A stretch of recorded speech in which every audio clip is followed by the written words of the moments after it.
What up, what up, what up? Bankroll 10 bedded up. A survivor right here, for real. You guys don't see these much.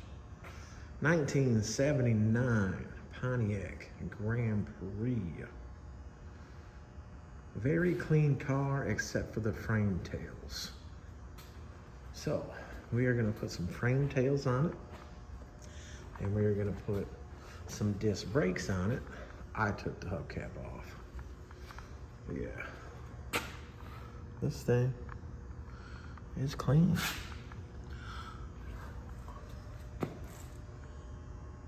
Clean, except for it being dirty. And then, not you guys needed to see that, but that's the first time I seen that. Obviously, the car has probably been painted. I was seeing some orange peel on the door and stuff. So maybe the car's been repainted. Let's see. Not really sure if it has been repainted.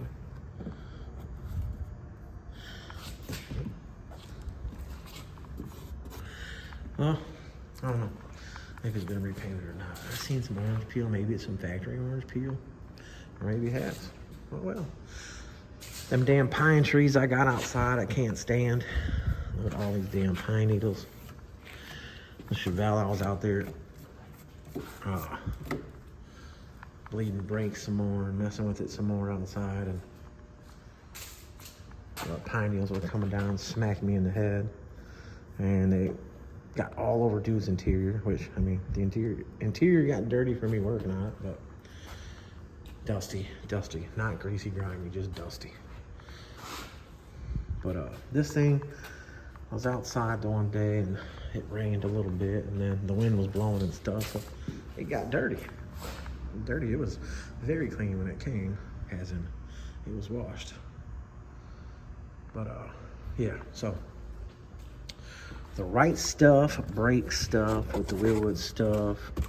I didn't know that there was front brakes, but they have the front rotor here. Now the thing is about the Gbodies and the rotors is they got the two different size front bearings. So 78, 79, 80, and 81, I believe, or maybe it's just 80, has the small bearing on the outer part of the spindle. The outer front bearing is smaller and the shaft is actually smaller. So I don't remember him talking to me about front brakes, but whatever. If I can still put the calipers, because obviously these are the, I call them the D50 52s, D50, whatever, but I believe it is the D51, D54. But this goes on the stock spindle with the new slide pins, slide bolts. So all that stuff's new. So that's how these calipers work. I believe it's either the Dunk or the box Chevy. They're called D52s. But let's see, it says, yeah, see, D154Z. So maybe all these years I've been saying stuff wrong, but you know what I mean. It's a stock style aftermarket caliper that goes on the stock bolt up. So the stock bolt up, you don't have to cut the spindles and stuff like that to put them on. The brake pads are basically the same as stock brake pads.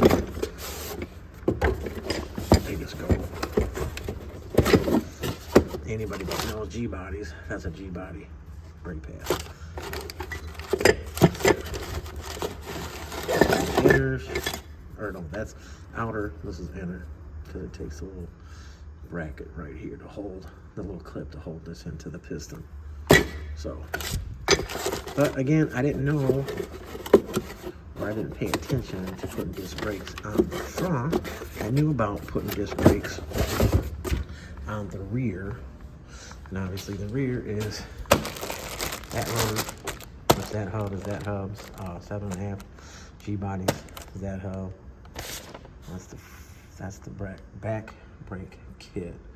So again, it uses the same caliper and pads as the front.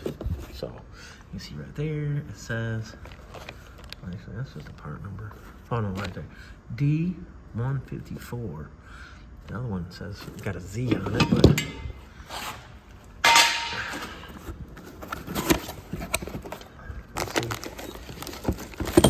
same caliber. So front bags, you get the line kit. So this is all the back stuff I got sitting here. In the front, one over right there. That's the front kit. Brake line, same, it's all the same. But yeah, I didn't know that there was a front for this car. So I could, obviously it's here already, so I can put the front calipers and everything on it, and if the rotor ends up being a problem, just leave the stock rotor on there. So all I gotta do is take the bearing off, check the bearing inside that rotor, and if that bearing fits in that rotor, then I can put the rotors on. But if that bearing doesn't fit in that rotor, I'll just put the rotors back in the car, and I can still put the calipers and pads and lines on the front for them. So, but the main thing is the frame tail. So let me get this thing up in the air, and I'll show you guys the underneath of it. Bet that I'll be right back. All right, we got it up in the air. Got it up in the air. It's a V8 car. It's got the 301 Pontiac V8 in it. Somebody has put some shocks on it. I know the car rode really good. But it's got a new center link. Who knows of when, but they never greased it. Idler. And no grease. Inner, outer, and tie rods look like they're pretty old. So, all right, underneath. Got some light, really light. Surface rust. Yeah, that's got a little bit of a spot there, but still, it's not bad at all. I mean, for 1979, a little bit over here, but no holes though. No holes. Recent exhaust, you can see. Well, from there, anyways. So, what is this Trans? Let's see. This is either a Turbo 350 or a Metric 200. Let's see. No module or vacuum module. So, yeah, look how small that pan is. That's a 200 metric. That's what I do believe that Trans is. I'm not a Trans professional, but okay. Yep, so you put some newer shocks in the back. The springs are pretty newish looking, newer than stock. But yeah, here we go with the frame tail. Look at that. Somebody wrapped it, plated it. You can see that this bolt is broke. There's the bushing, and you reach up in here to see if you feel a bolt, and there's no bolt. So this piece, put the new one on. However I do it when I cut it off, blah, blah. This bolt right here, maybe if I work on it a little bit, forward, backward, might come out. And this one, you can tell the bolt is broke off up in there, which maybe we can see up in there, but oh yeah, we can, look at that. Oh, maybe we don't see the bolt. I don't know. But yeah, let me show you this. Brand new Gbody frame tails. And look at that. Give you guys some part number. So this one is the left back. So let's see. The shipping we don't need to look at. But no, it's not on there. Let's see. I guess there's where you look at to get it. 78 to 88. It says Monte Carlo, but that don't matter. Right rear frame rail, right rear section. This one is obviously the left. Yeah. No, that's the right. No, that's the left. Slide it down and say right. Okay. Then we have the right, obviously. Let's see what this one says. This one says, maybe it just means rear frame rail, rear section. Right? No, it says right. See, so somebody's got that marked wrong. I know this one's marked right. So this is the right hand side. So the left one. All right, that's how dumb I am, guys.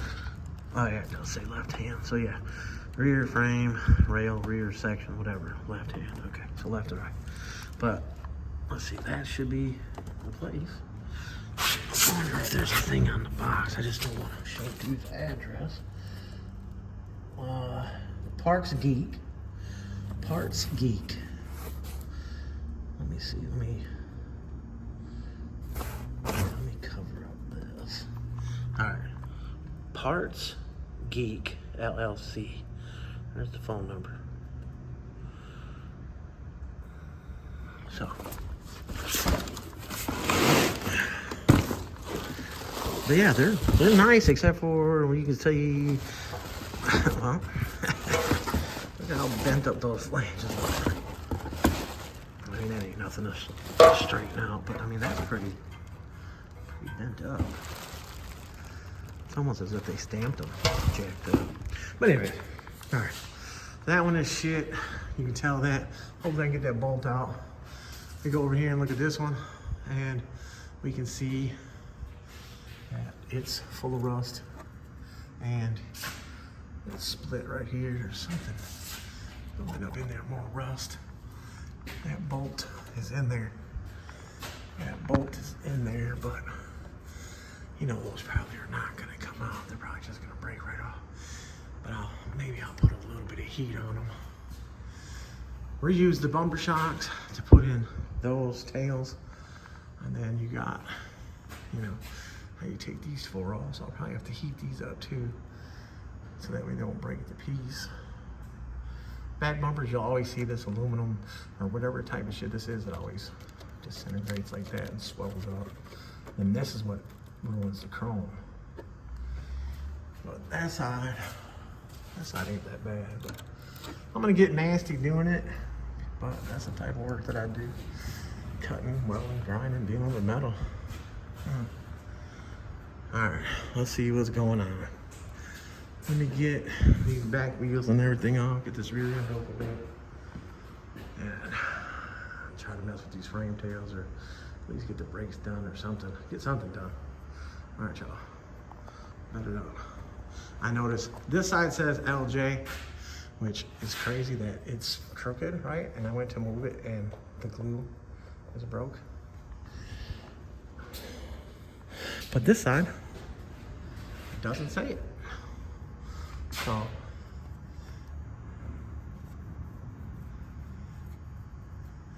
I don't know if I ever had it.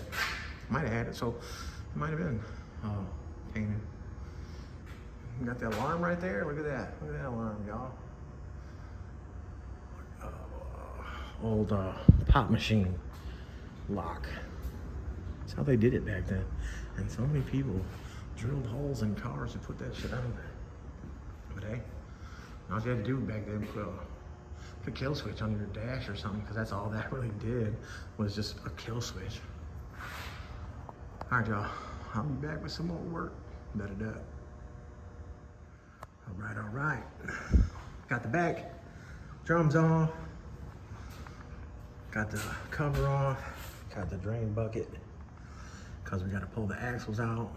So, got to take the 5/16 8 mil pin bolt out to take the pin out, to take the C-clips out. Oh, look at that, y'all. It's got brass, copper, whatever you want to call it. You don't ever really see them that color. I wonder if I had a gear put in it one time. But these older cars and all the stuff that they used to use back in the day for like gear lube was actually really thick. They call it like molasses, some shit like that. Anyways, was real thick. So this one, I opened it up, it was really, really thick, which is good. I think nowadays with using the 80-90, stuff like that, it's like a lot thinner, I guess. 80-90 is pretty thick, but like it's different. Like if you take an old school reel and open it up from like the 70s, open it up and watch that. That's never been messed with before, and watch it just like a goo come out, right? And then you open up the newer stuff, or use the newer stuff, and open up the rear end. So I think with harmonics, noises and stuff like that, a thinner, everything's made so cheap nowadays, so cheap. So like you put, this thing only holds what, 2 1/4 quarts, if that, a 7.5. So let's say you put 1 cord. You can run the Lucas, the thick stuff, you can run 100% of that in differentials. So that shit is real thick. That's what I would say. But when you get into posies and stuff like that, where you need the limited slip additive, what's the other stuff nowadays? 175, 140, 175, I forget what it is. I know I use that stuff too because that stuff's thicker. But sometimes you could end up with some noise that you didn't think was there due to change in oils. You know what I'm saying? So these always spin. I mean, no matter what. I didn't care about these. I could have gotten here with the cutoff wheel, but the cutoff wheel's nasty. You get that nut off. But I just scuffed it right there. Hooked which we don't care about these. But anyways, they're rusty. The welder ground, tag welded it, boom, so it didn't spin. And the heat helps loosen up that nut. I did that on both sides. That side's off. These are most likely the original brakes. Huh, maybe they're not. Oh, yeah, they are. That is the original drum. Because that's the sticker from the factory.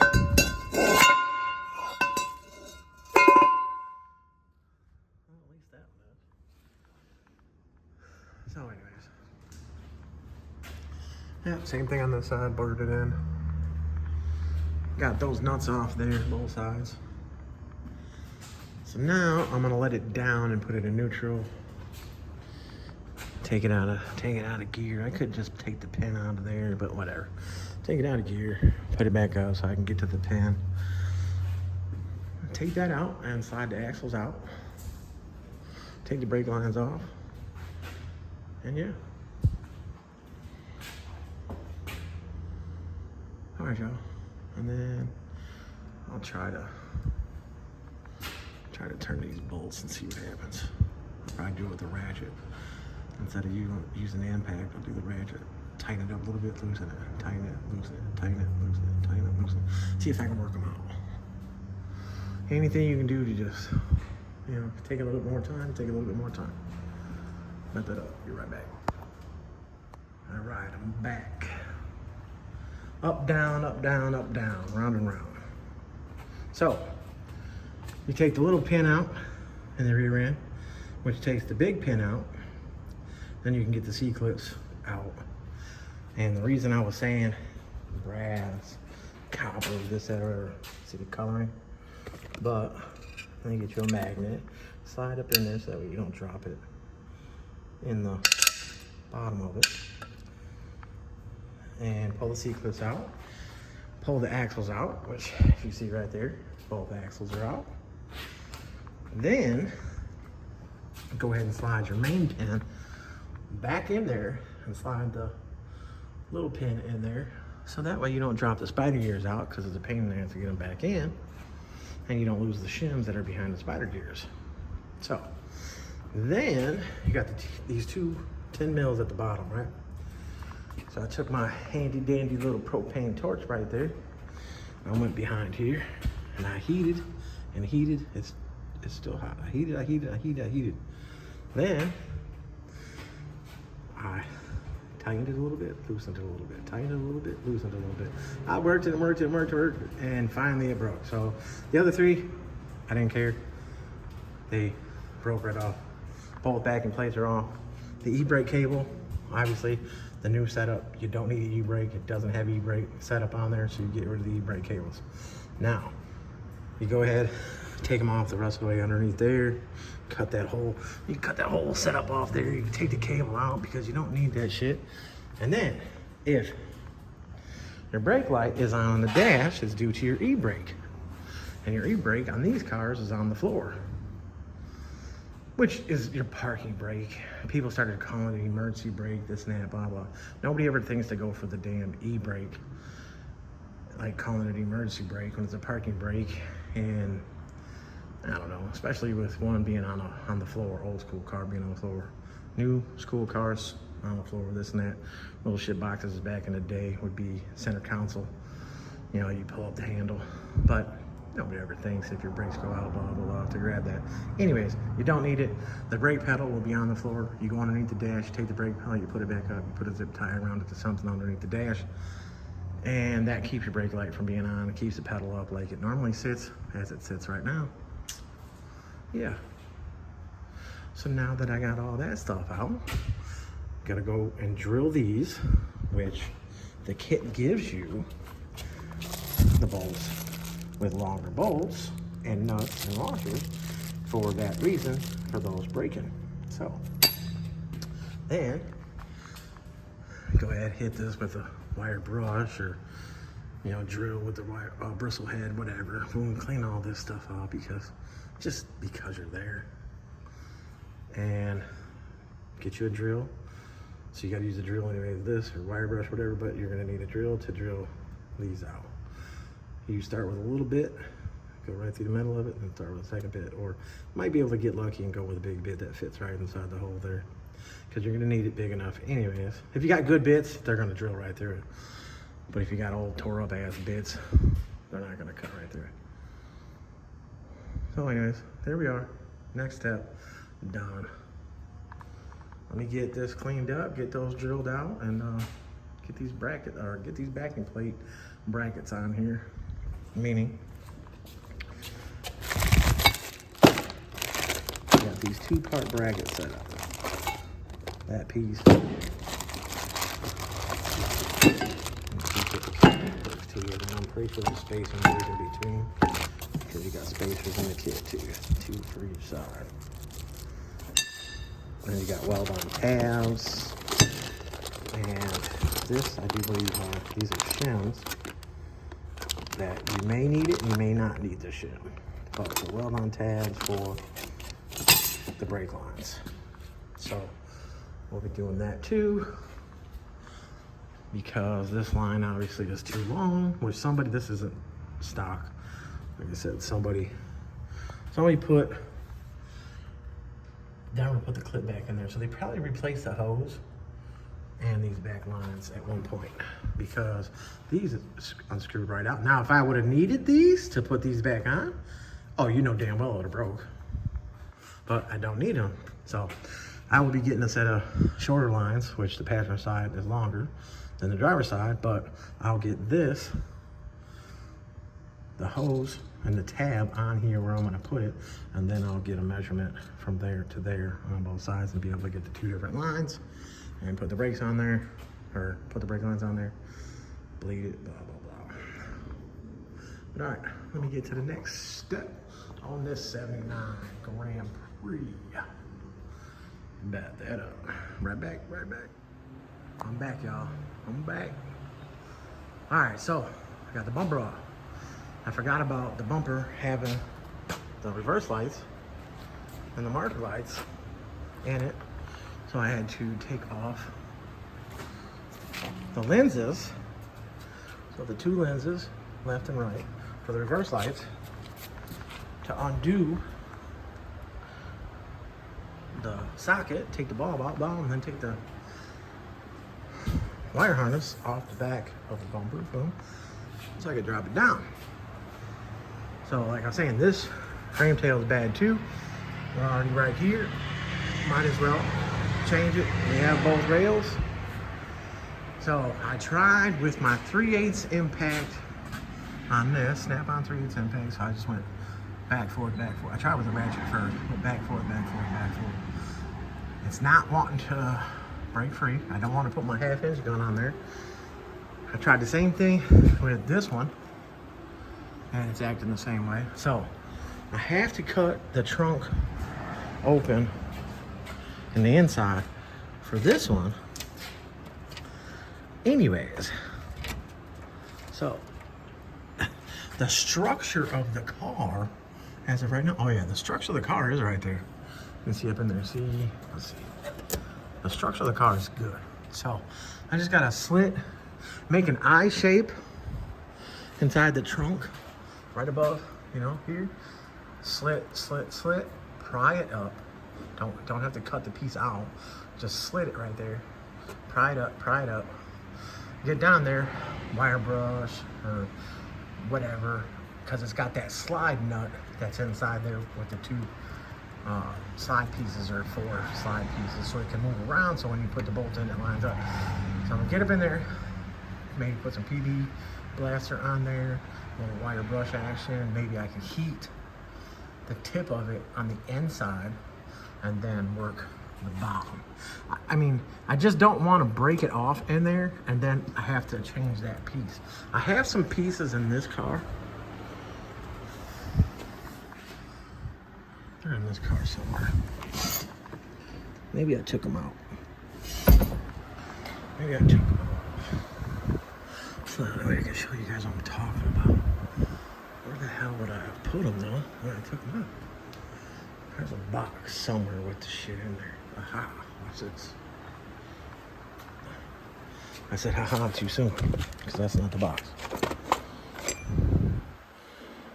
Oh, shit everywhere, y'all. Damn it. I'll show you guys that.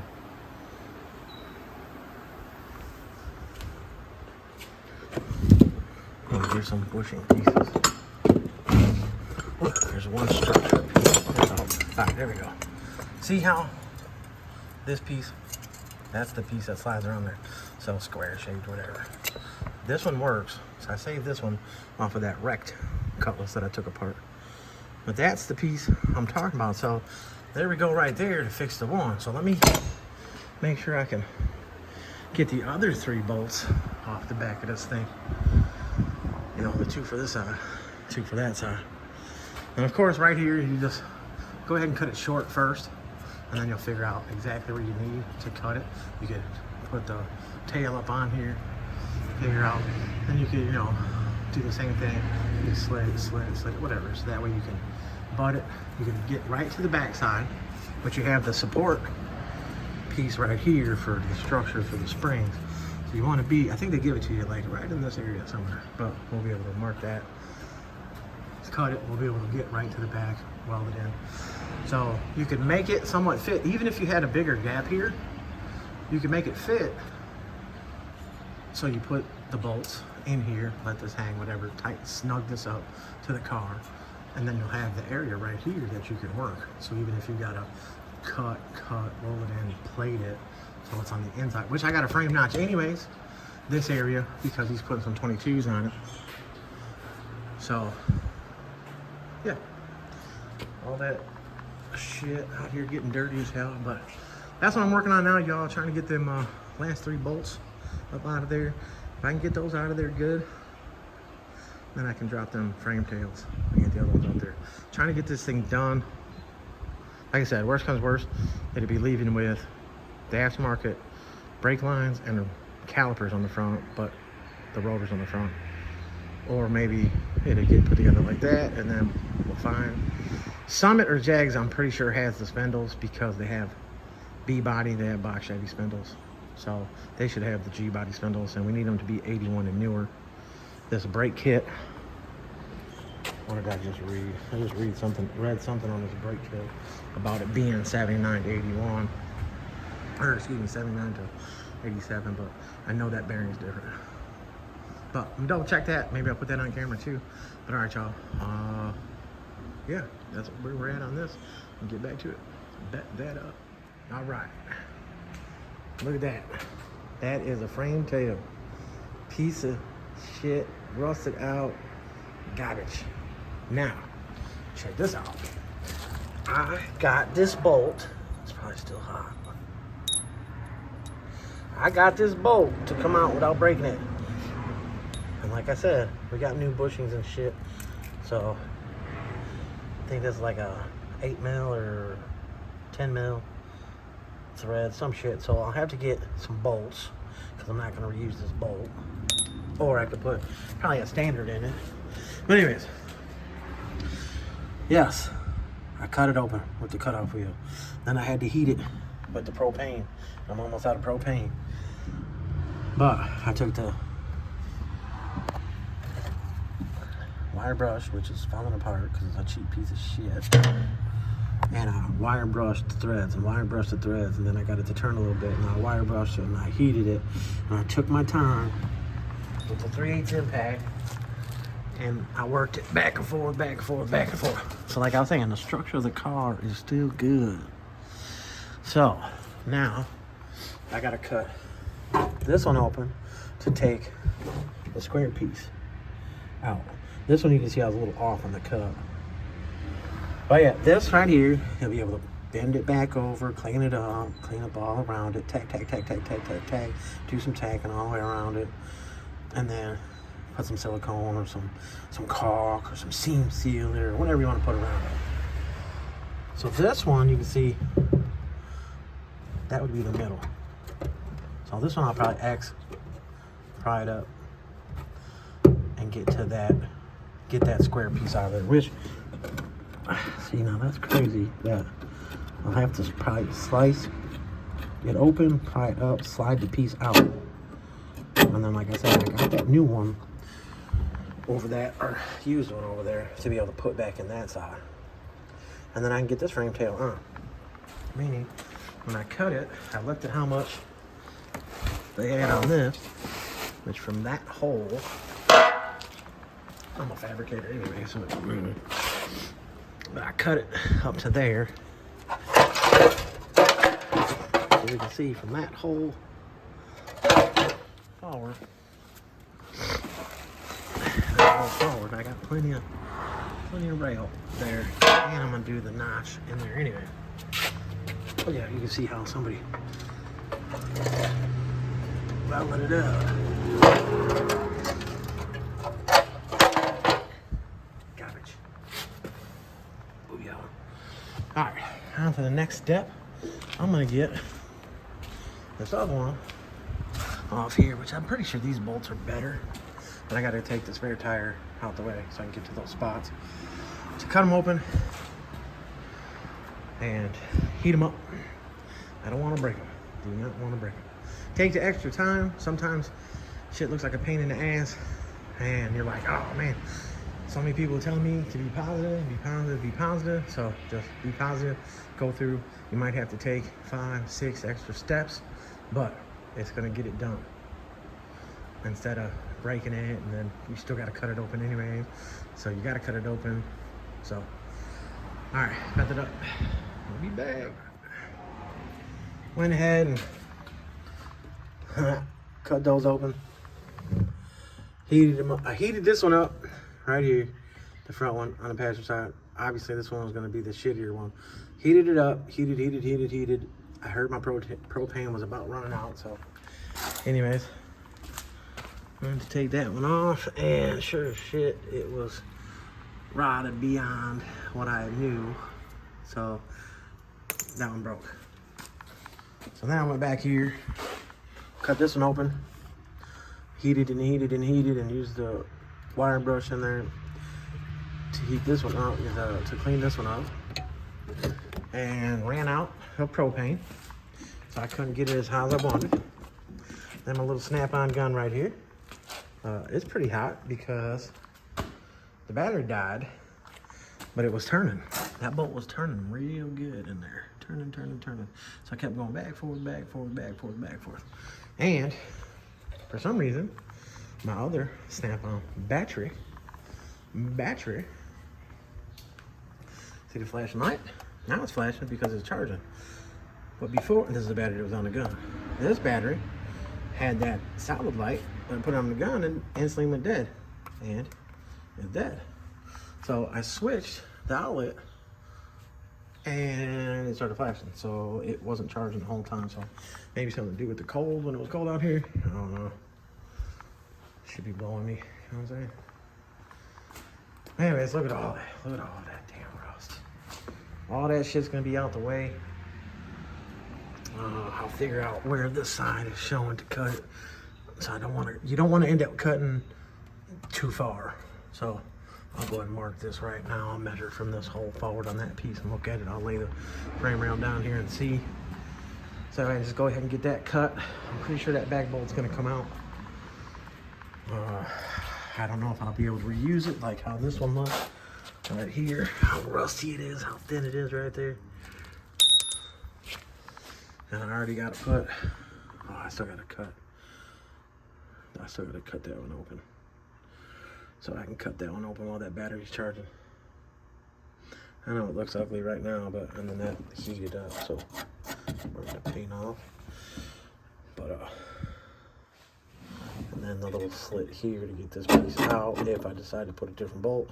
But I think Menards is good for metric bolts. So I'll just take that bolt width, get 4 of those, and then if I end up having to go, I'll grab some nuts. That's what I'll do. I'll grab some nuts,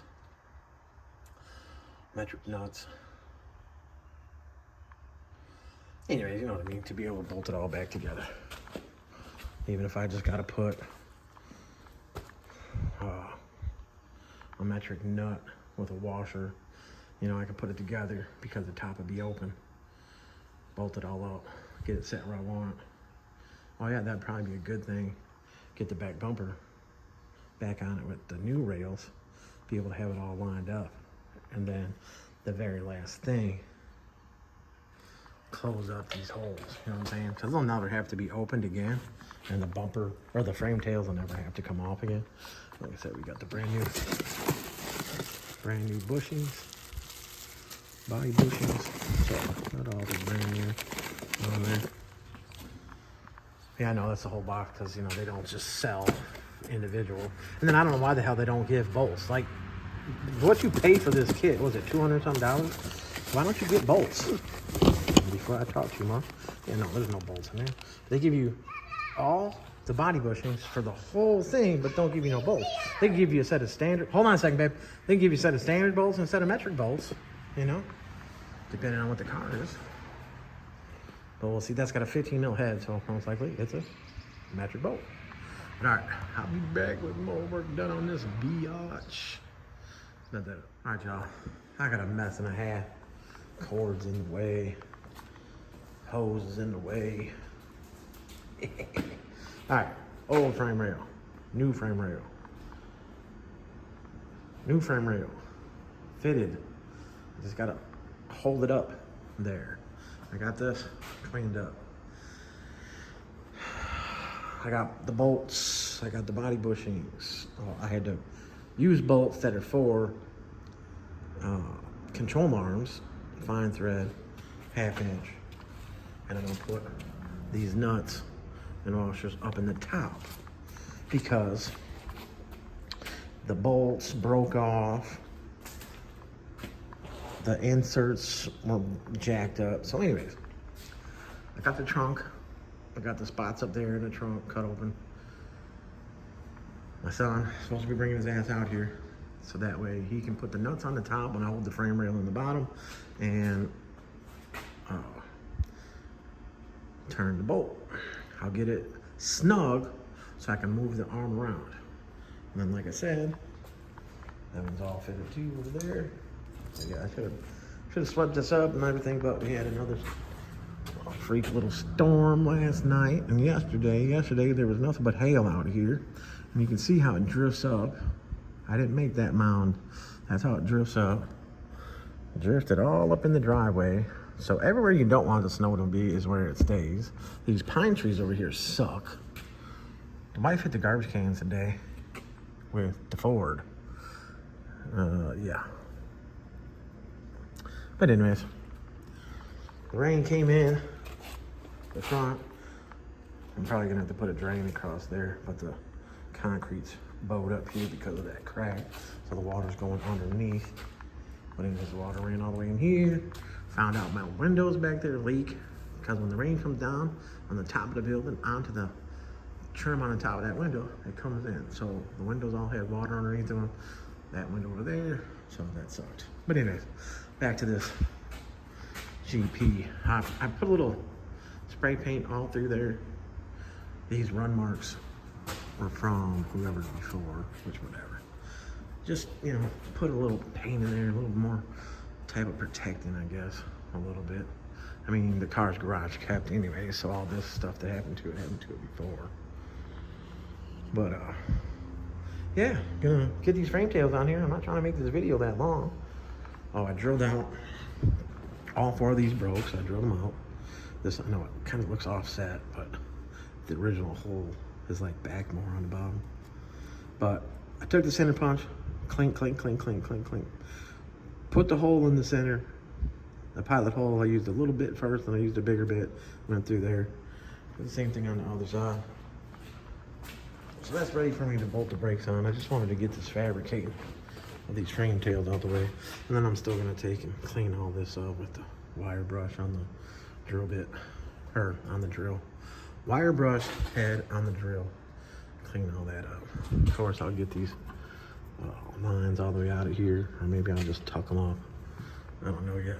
And I still gotta get the brake lines, gear lube, and some more brake fluid, so I can bleed this thing out.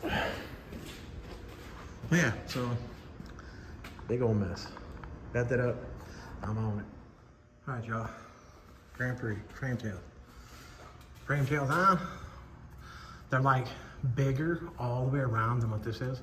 And again, this weld right here don't matter right now because I'm gonna be slitting this, rolling this in, slitting to make the notch, and then rolling this all in, which should roll just fine.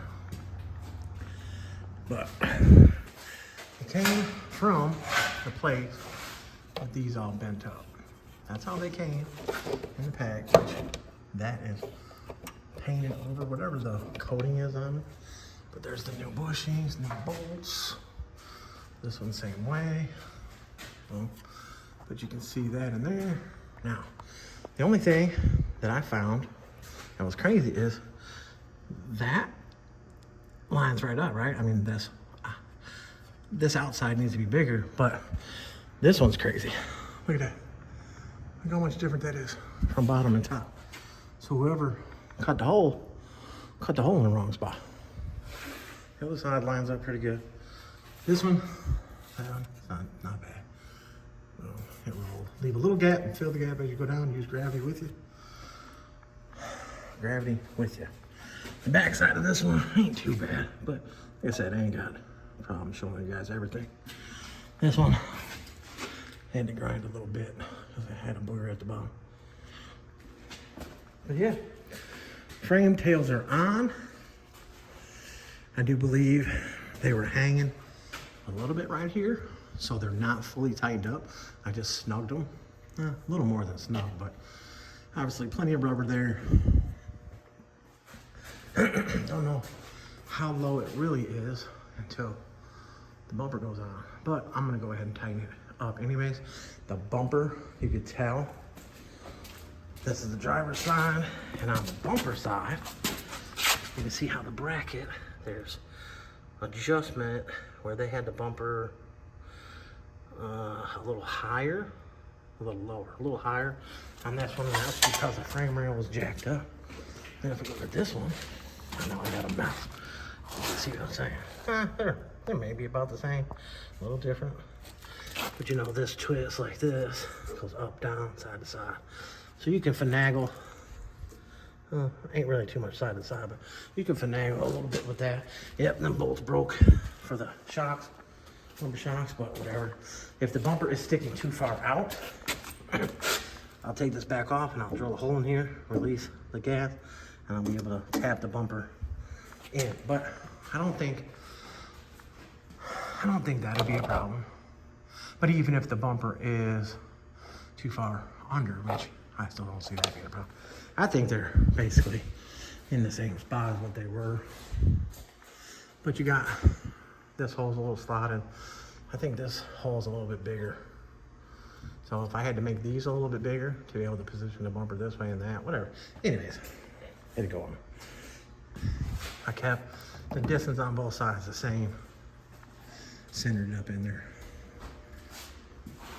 Fixed the ground on the welder, put a nice brass eye loop, copper, whatever you want to call it, at the end. Put a bolt in it. Bolt's always good. So it clipped on there pretty good. Right, bam, cranktails are on. Oh, and my son came out here and he took the calipers and rotors off. We took that bearing out of the front. So maybe it's just like Malibus that are different, but that spindle shaft is bigger. It's not the small one. And we came over here. I don't know where he put the bearing on, but the bearing fit right in that race. So obviously you can see this is not the small bearing because it has a smaller hole.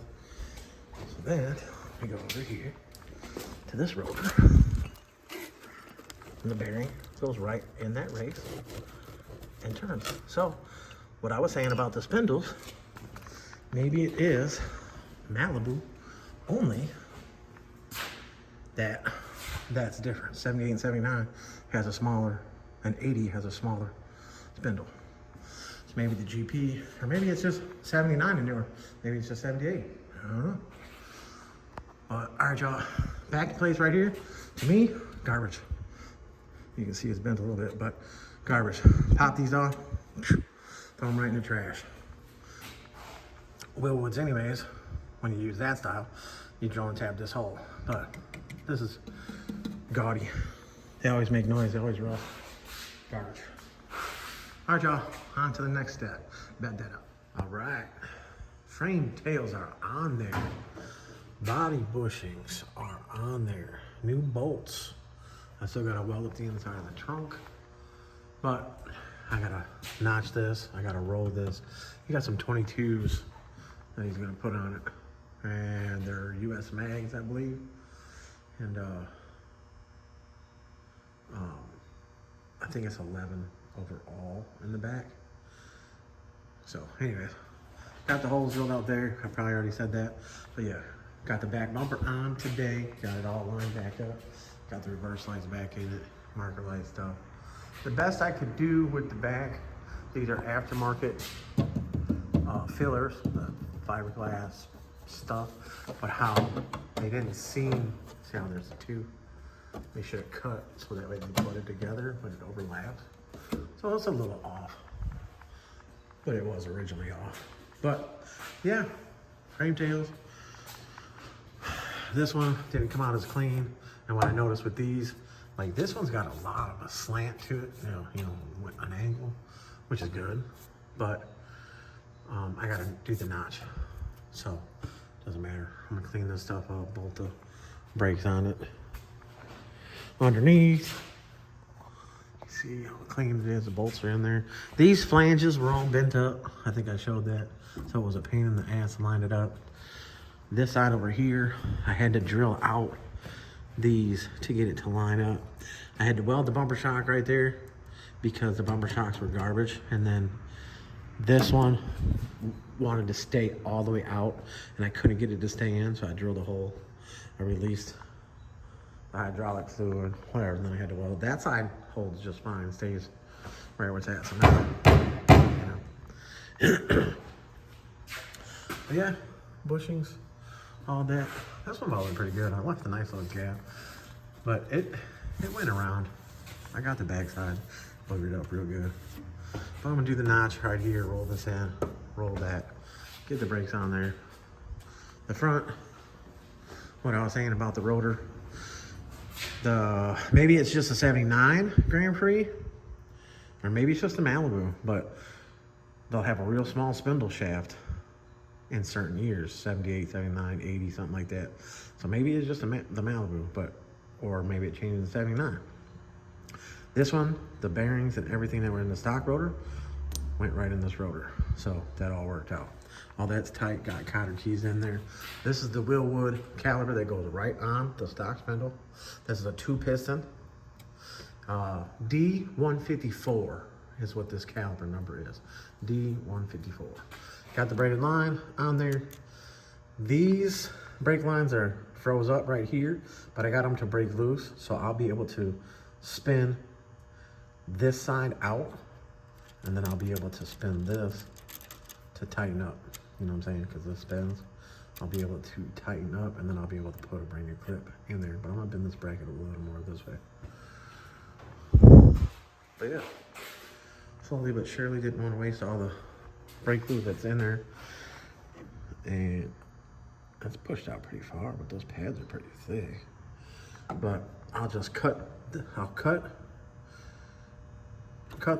I'll take the clip off, I'll cut this. I already have this, well, it's not loose right now, but anyways, you know what I mean. And then I'll be able to just twist it off there. Same thing with this side. Caliper's on there. Do the same thing. This one may turn now. This is it looks like a somewhat newer line. So I'll try to turn it again. Maybe that one will come right off. But I'll be able to do the same exact thing. All right, y'all, there we are with that. I'll get the back brakes and everything on it. Yeah, still putting in that work. Cleaned up in here a little bit because it was dirty as shit. All right, y'all, I'll be back with more work. All right. Check it out. Got the front brake lines on there. Like I said, I had to use vice grips on this one to get it to turn, but I was able to turn the other piece. I must have threw it in there already. But I cut it off, had it loosened up, threaded it out that side, took the piece off. These hoses I like because this fitting on the ends, it turns. So I was able to bolt that together. As you can see, ain't no leaky. I still gotta bleed the brakes. Had to run this 3/16 spacer because the 14-inch wheels, they get touched. I wanted to touch the front, so both sides had to run that. Got this brake line on over here. Same thing. It's still wet for me doing that.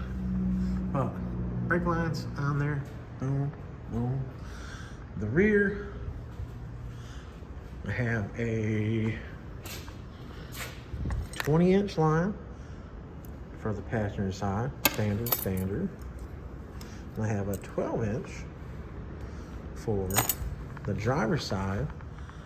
That's gear lube 2. The other day I was trying to say, so this is 85-140, which you can feel it. It's a lot thicker than the 80-90. So any of you guys out there, run the 85 or even 75-140. This is an open-end original shit, so it doesn't need no posi additive in it. So the cheap stuff from O'Reilly's, bam. Got your brake fluid, I gotta put in it. Silicone for the rear end cover, gasket maker, RTV, whatever. All right, so the backs, being the 14-inch wheel, as you can see, I had to put an adapter. I had a set of adapters. Yeah, it's got a broke stud, whatever, just for the stock wheels. Look how close it clears.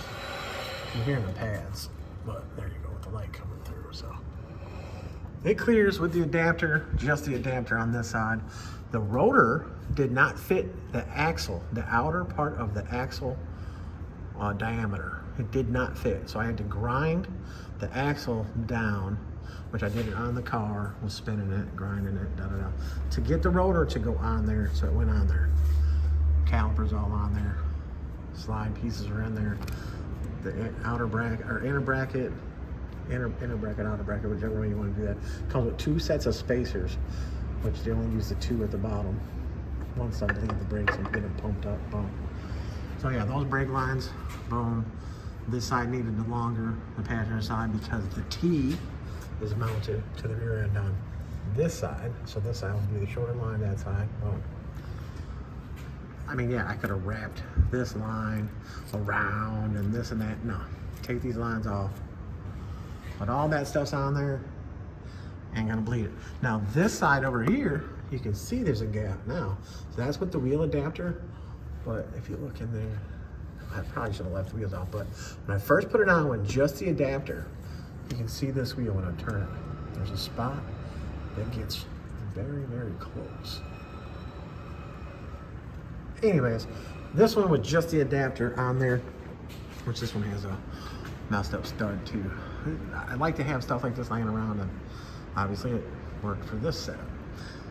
I didn't have any more of the other style lugs, but it don't matter if these are 12 millimeter out here. This car is 7/16 car side, but I had to run a 5/16 shim here. It didn't have to be 5/16, but this is the last wheel spacer that I had in the house, in the shop, whatever. So this wheel sticks out a little bit more, but it doesn't matter. He's putting 22s on it. Frame tail is notched, so you can see how far I went in with it. Bam. This rail had a natural, like, it was angled. I think I talked about it in the beginning part of this video. So on this one you can see I notched it too. Bam. I rolled that in, like I said. I tap, tap, tap, tap, tap, tap, tap, tap, tap, tap, tap. This side was better because it was a lot stronger. It didn't have rust holes, so I was able to move it back a lot. And the notch is a lot more than what it was. This side, this area right here was already pretty rusty. So I tapped it all in, cleaned it up, and I took the silicone and I filled it in, and then I was able to paint over that so it would hold together. You know, the car is solid, but you know, it's got some, you know, 1979, so it's got some bad spots like up there. But anyways, it's all good. It's still clean. So yeah, all that stuff's on there. Boom, I'm gonna hook up these brake lines right now. Well, I'm gonna do the cover first. So I'm gonna clean this off, clean the cover off, get that glued on, do the brake lines, gives this a little bit of time to set up, and fill the master with fluid. I will come back here. So when you other guys that are watching these videos, you're like, oh my God, you put the caliper on upside down. Here, see this? This is a bleeder, right? Look at the top. Oh my God, that's a bleeder. So guess what? The caliper is left or right. Left or right. Pay attention. I'm gonna air bleed it, you know, just open this up, let it get to spitting some bubbles out, blah, blah, blah, until it has somewhat of a steady stream. Do the same thing to that wheel, then go up to the right wheel, then go up to the left wheel. Boom. The wife is on the way back from picking the baby up from school, so she will help me bleed it since there's nobody else here. She can pumpity pump, and I can crack the bleeders open. And that will be it for this thing. And then, show you outside the window. You guys remember that boo with the Ruchis on it. I'm gonna put an anti-roll in the back and the upper cross brace in the back for the anti-roll and for the coilovers to mount to that instead of being bolted in the stock shock location in the back. So I'll get that one in here. Got the anti-roll. Billet, overmount anti-roll, hardware, cross brace. And I'm gonna put a torque box brace on it too. But anyways, Grand Prix, there we go. I'll get another video of it on the ground for the last part of this video. And we'll be done with this one. Bet that up. All right, y'all, there it is. Missed a couple steps on the video, this and that, whatever, but the majority of it is there. A lot of people don't understand that these calipers have bleeders, top and bottom. A lot of people are saying I installed the calipers wrong and this and that off the shorts and off the reels and stuff like that. Some people are saying about high performance, even high performance, oh this and that, blah, blah, blah. But anyways, caliper can be put on either side, left or right. Bleeder on top, bleeder on bottom. Obviously, you know, air travels upwards, so you bleed the top bleeder. So this is the side, the adapter's on the back, adapter's on the other side, but this side has a 5/16. But anyway, that don't look too bad. Obviously, we know the kit was for 15-inch wheels and bigger. So he's putting 22s on it. He had some US mags and a pitcher But anyways, the car rides and drives nice. The brakes work excellent. They work a little too good on the back. The first test drive that I did yesterday on it, I was cruising down a long ass country road out here, and I got on the brakes and the back wheels locked up. And I was like, oh shit. So it left like 8 foot, 10 foot of mark, something like that. So the ass in. So then I knew I had to bleed the front out some more. The front today had a little more air in there, so I got it out. But the problem is they put 2 little flat spots in the back tires. I didn't know the air pressure, they were like 25 pounds. So I just put 40 pounds of air in them. You know, they're stocks. They're showing some dry rot. They're showing like indentions. Like, see if I can find the one now. You can see there's a divot in the tire. This one, see? See that divot right there in the tire? So I don't know how to look up the date code on the tires. You can see the dry rot right here. So the tires are old as shit. They were probably sitting, so the flat spots were kind of probably already there, and then when I got on the brakes and it slid, it probably caught the flat spots. So it's got just a little bit of a thump, thump, thump when you first take off, but then it goes away. I mean, obviously the faster you go. But yeah, clean, clean, clean. I took the bricks, put them in front of the tires, took the jack, jacked it up a little bit in the back, had the car facing the other way, obviously. And you can see right here and right there, they're spinning the tires a little bit, trying to straighten out the flat spots. So, but yeah, there it is. Disc brakes all the way around. He knows everything with the car. We took it up to the car wash, test drive, testing the braking, all that stuff. Brakes work excellent. If anything, it probably needs a brake valve on the rear to turn the backs down some. The car is empty right now. There's nothing in the trunk. The car is a light ass car. I think if you looked up this car, even with the V8, I think it's probably only 3,100 pounds. So with nothing in the back, they have to sit that little higher, getting on the brakes and that much brake pressure. You know, it locked the backs up easy as hell. So like the pedal is real high, so we know we get pedal height from the rear brakes. So if you go down the road in an old school car like this and you just hit the brake pedal quick and hard at the top, it locks up the backs. But I was just cruising down the road. I mean, I was going pretty bad for this thing, and I just, you know, got on the brakes to test, and it locked up the back so easy. And I was like, oh shit. But stock 14, this, that, whatever. Anyways, all right, but there it is. I'll get a couple pictures of it. It is running right now. Thing dude just cruises it, just straight cruises it. I took it down the road. I got it up to 70 the one time, and when I got back, you could smell the catalytic converter. So it's got one of those big ass old ones. It's probably, yeah, obviously the original 1979 converter underneath it. Catalytic converter, what I mean by that. I got to start explaining everything to the fullest, because people, just when you think people understand, people don't understand. But yeah, a couple more divots in this tire's almost like broken belts. This one has one too. So I mean, the tires are junk anyways. Whatever. All right, y'all. Bet it up, Bankroll 10. I'm on it. This one is done. I'll have to call the customer, have him come get it. I'm out.